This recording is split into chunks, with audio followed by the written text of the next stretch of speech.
Should have stopped reading this at the mention of his tail. No, that is real. I love it for the cringe. I've read fan fictions written by 12-year-olds on Wattpad with a better plot than this. I should have DNF'd this when I found out he wears skinny jeans. Oh, that's so embarrassing for you, Zayden.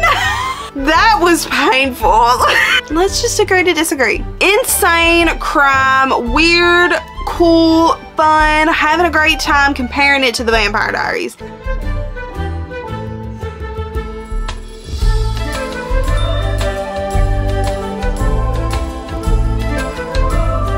When it comes to giving books 5 stars, I honestly consider myself to give books 5 stars too often. And today I thought, why not torture yourself and go through and look at my favorite books 1-star reviews on Goodreads. Hello people of the YouTube world and all who are watching this. I am Mackenzie 901K. Yes, I understand. So many people have so many different reading tastes. These books are not going to be 5 stars for everybody. I completely understand that. In my brain, it is criminal to give these books less than a 5-star rating. I think that it's going to be so interesting to go through and see what each of these books 1-star reviews holds, because I myself have personally never given a book a 1-star review. I don't think I could ever have it in my soul to do that, because in my brain, in order to give a book a 1-star review, you have to look at that book and think that it is not worth the paper and the trees that it was written on. That is my only consensus about giving a book a 1 star. Anyway, that's my thoughts on 1-star reviews. I want to go through my Goodreads, and I don't use Goodreads at all. So if you guys like somehow track down my Goodreads, yes, I don't post in there. I know, but I am using it for this video. Do not worry. The first book that we're going to be tackling for this is Daughter of a Pirate King by Tricia Levenseller. This is the book that started it all for me, so I'm so ready to see what people say. So we are starting off tame. I love it for the cringe. I'm here for the cringe. The first one that I have found says, this book has a fun concept, but in the end, the author's writing just couldn't carry it. I found myself cringing quite a bit during the entirety of the story. Honestly, I can't argue with that, and I know that myself today would probably not give this book a 5-star, but this was the book that got me back into reading. In my mind, I see this comment being valid, but at the same time, I love it for the cringe. I'm here for the cringe. It is a YA book, and anytime you're reading a YA book, honestly at this point expect cringe, because I don't think I've ever really read a non-cringy YA book at this point. This one's funny. This one says, never taking BookTok recs again, I think. I never actually like any of them, and this book felt way too tropey for me to get into. This is a whole topic. I honestly one day want to film a book. Film a book? No. I want to film a video talking about tropes, how I feel about tropes.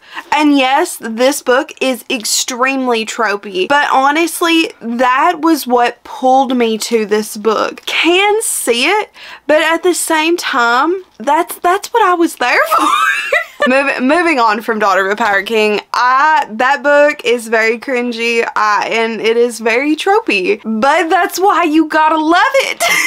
Next up, we're doing Shatter Me. This was a book that I had absolutely adored, loved last year. Oh, this comment, I love it. Okay, so this one says, this book is pretty darn bad, and then it's marked out. Then it says, this book is pretty darn bad. Oh darn, did I miss the point of the strike throughs? No, literally. Okay, I'm all for like a visual aid in a book. I love to have like visual things to look at in a book, different forms of text and things like that, but I don't really know if I got the point of the strike throughs either. In the rest of them, I don't really remember there being a ton of strike throughs, but this one, it's like every other page, I swear. But did that hinder me from giving it a 5-star? No. But the strike throughs are hilarious. This one says, I reread this and all I gotta say is that Kenji carried this, but they strike that through?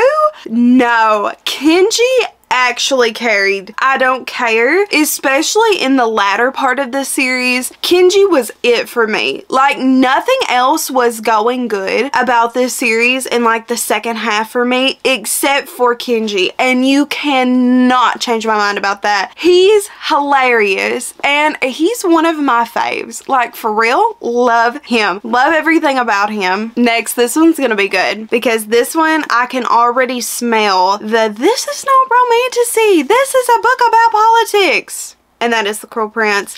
And again, yeah. Okay, so this comment says, unless you call pages littered with problematic stuff substance. I don't get it. I just don't get it. And then it goes before. This book is my first experience with Holly Black. It'll either make or break our future relationship. After any plans for a potential future relationship is hereby terminated. Over, done with, null and void. Cancelled. You get the point. When you go into a book expecting gold and it ends up being the worst read of the year in January. Oh, I am so sorry to whoever read that. Whoever read this in January, I'm so sorry that you started your year off on a bad foot. But reading this for me in January would have been fun.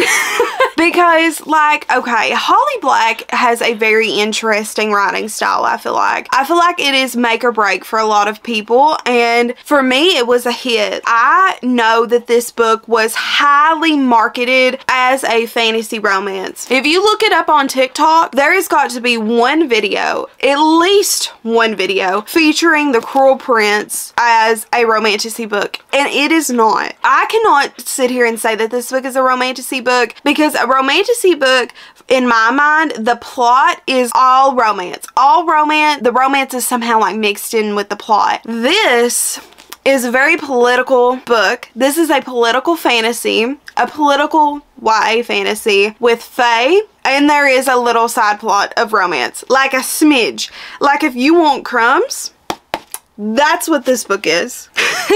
Should have stopped reading this at the mention of his tail. No, that is real and that is true. Every time I rethink about this book, Carden's tail just takes the cake. That is the main place where my mind goes. You know, I had to do some like overlooking to love this series as much as I did. I did, and it was still really fun, but you know, you just can't think about the tail. Because the tail is weird. Why did he need to have a tail? I don't get it. Like, can somebody explain to me why Carden had to have a tail? Like, Holly Black, if you're watching this video, which I highly doubt you are, but if you are, why the tail? I need to know why. And then we're getting into the nitty gritty. Powerless. This is a 6-star, fully annotated book for me. The amount of hate that I see this book getting is insane. I finished it, and that's the nicest thing that I can say about this book. Well, see, this is where I get like, did we read the same book? I want to know why did you feel that way, this person? Like, why didn't you like it? What about it did you not like? Did you not like everything? I'm assuming they didn't like everything because they gave it a 1 star. But like, how could you not like something in this book? And that's what I want to know. I've read fan fictions written by 12-year-olds on Wattpad with a better plot than this. Those Wattpad tropes and books, they be going crazy. They are whack. As a 13-year-old girl back in the day, I did not need to be on Wattpad. I did not need to read fan fiction. I did not need that kind of in my life, right? Okay? Like, there are actual books that were Wattpad books. I'm looking at you after. I think that there are other books that are popular that needed to have stayed on Wattpad or AO3 or wherever these fantasy books were published. But this was not even a Wattpad book to begin with. So I don't know how I feel about that. Enough said. You know, if you just didn't like it, you just didn't like it. Cool. Good for you. And then I also couldn't go with just mentioning Powerless. Also Reckless I am deciding to mention. And this one I'm deciding to mention because I have seen so many people just not like this book. I gave this book a 5-star. I really enjoyed it. Yes, there is no plot. It's just vibes and people. But, you know, that's what I enjoyed it for. Someone said, surely this book and its high rating is a prank. No, please. No. Okay, see, this is what I expected. Nothing happens and the banter is so cheesy and boring. I wanted to gouge my eyes out. I would give this garbage fire negative star reviews if I could. Now, I could have been nicer saying that because, like, that a little wild. But, you know, that's the point of Reckless, and I think that during marketing, Lauren didn't get that across like I feel like she should have. Even if you were one of those people like I did who read the first 10 chapters from Simon & Schuster, that honestly, it set up the book and that was it. You could not tell that the book was going into the direction that it was. So I always, when I recommend this book, it is not Powerless, and you have to go in there with the mindset of that this is a second book. It does have second book syndrome and there is no plot. But if you are there for the characters because you love the characters, and if you are like myself and you really love the characters, then you will enjoy this book. But if you're not there for the characters, if you want a more fantastical plot, this book is not it. Honestly, we probably could have even skipped this book and just made Fearless longer. This series could have very easily been a duology. The next book that we are going to talk about is Fourth Wing. Now, I am not as big of a Fourth Wing stan. Are we still saying stan? Is stan still cool? Or did that just age me? I'm not as big of a fan of Fourth Wing as I was last year. Yes, I did end up giving Fourth Wing a 5-star, and yes, I still believe that if you are wanting to enter, like, dip your toes into fantasy, that's what this book is, and that's honestly all this book is good for, especially if you're a huge romance reader and you want to get into fantasy. This book in the ACOTAR series is the series that I will forever recommend people start with because it is mostly romance. There is a fun plot in here with the college and the dragons and all of that, but it's like a dip your toes in kind of fantasy. So this is the first comment that I seen. It says, I'm sorry, but it's a no from me. It's always a case of you questioning yourself when a hyped up book doesn't work for you, but I have reasons and regrets and I want a refund of my time and money. And then they give it a 1-star review. I can see that for a lot of people, especially, which I do not know this person's whole situation with fantasy. I can see that if you are a fantasy girl and you are going into this book, you may not love it. It's not nothing new. It's not anything fresh, but I still enjoyed it because it was a fun time while reading it for me. It was so fun and so entertaining to read, especially when you go through it the first time. I am still planning on continuing this series. I've read both Fourth Wing and Iron Flame. Iron Flame, definitely not a favorite. You know, popular books, it's really a hit or miss. Like, especially if you go into a popular book expecting it to be so good because you hear all of your favorite people talk about it, or you see all of these really good reviews, quotes, tropes, you know, what have it, whatever pulls you in. It's not what your brain expects it to be. I can see that. I can 100% see that, because there have been popular books for me that have not really like done anything for me. This one I should have DNF'd this when I found out he wears skinny jeans. No, but why? But why? Why could he have not wore, you know, something else besides skinny jeans? Oh, that's so embarrassing for you, Zayden. You are supposed to be this big bad man. Please. I used to be a big skinny jean girl back in the day, but like skinny jeans. Anyway, enough is enough about Fourth Wing, because like, next up, this is a book that I will not take any slander for, because I love this book way too much, and I want to do a reread of it right now, and that's Renegades. This one's gonna be painful. For a lot of these, I've expected it, but I don't see a lot of people talk about Renegades. I usually start my reviews of 1-star reads with "I'm sorry," then list the reasons why I didn't like the book. This time, I would like for the book to apologize to me. An apology for the money I spent buying the hardback, an apology for the credit I spent on the audiobook after I gave up reading it with my eyes, and finally, an apology for the time wasted on this unoriginal, predictable, childish, boring story. That was painful,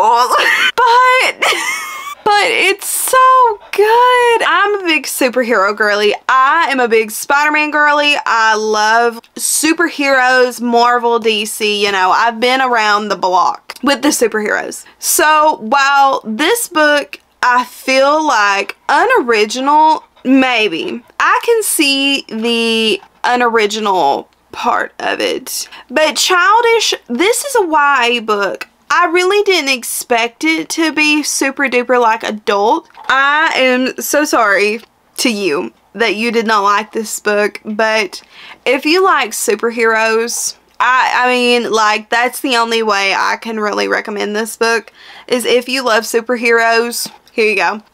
Okay, this one says, why is it tagged as young adult? This feels like a middle grade. I mean, it does feel YA. It does not feel like a adult book by any means. But I also don't think it really feels middle grade either. She's, I think, 16 in here.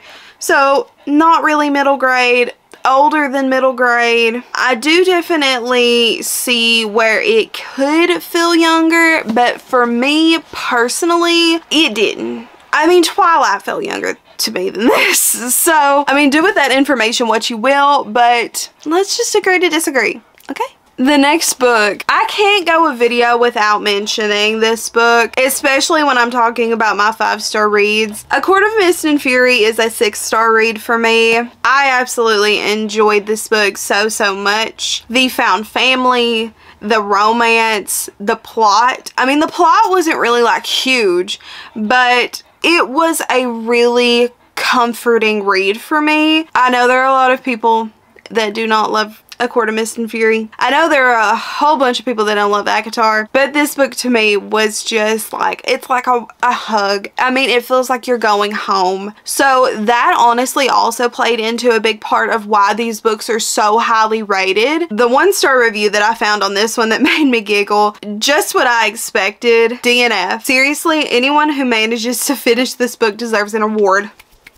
I'll take it. I don't feel that way. I mean, I get through this book no problem. I mean, I do feel like there are some slower sides of ACOTAR, but for the most part, I zoom through this every time I pick it up. But I will take that award. A gold medal?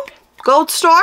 I'm ready. I read around 600 pages for what plot? I hate the words growl, purr, roar, huff, or whatever Mass uses. Like, stop. I'm remembering one of those shows on the Discovery Channel or Nat Geo for animals while they are having at it. I have no idea if I should cry or laugh. Please. That is so funny. Okay, no, listen, I totally feel that, because anytime an author is like, he growled. Is he on all fours growling? Like, I don't know. I just get the ick whenever I read stuff like that. It does kind of cringe me out. Oftentimes when I find a book that I really love, stuff like that gets overshadowed for me. But I mean, there are some books I will say that do have stuff like that in it that I didn't love personally. But this book was one of the books where, if that was mentioned, I can't even remember. Other things in the book like triumph that. There are so many other factors in this book besides the purring, growling, or whatever the heck Reese said. I know, I've been there. Yeah, I get it. Other things in this book, and I'm not talking about the spice, shadowed that stuff. So then the next book that we have is The Ballad of Never After. This was not a 5-star for me, but this is still a favorite book, and honestly I kind of regret my decisions of not giving this book a 5-star the first time I read it, but at the same time I'm basing that off of one very highly specific quote, and that is it. That I do love Jax. He carried this series for me.